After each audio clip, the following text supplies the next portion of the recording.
ही रे माझा मितवा या मालिकेच्या आजच्या भागात आपण पाहणार आहोत ईश्वरी आणि तिची लहान बहीण आईसाठी सरप्राईज म्हणून दारात उभे असतात। तेवढ्यात दरवाजा उघडतो। ईश्वरीचे डोळे बंद असतात। ईश्वरी खाली बसून बोलते की तुमचं स्वागत आहे। पण जेव्हा ईश्वरी डोळे उघडते तेव्हा चक्क समोर अर्णव असतो आणि डोळे उघडल्यावर ईश्वरी अर्णवला पाहते आणि म्हणते, तुम्ही इथे काय करताय?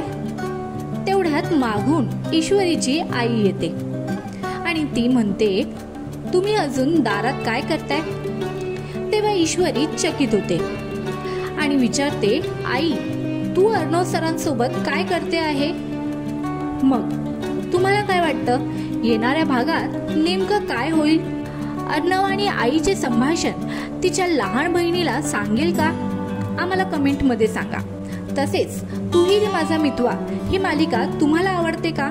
या मालिकेतील कोणती जोडी तुम्हाला जास्त आवडते हे देखील आम्हाला कमेंट मध्ये सांगा।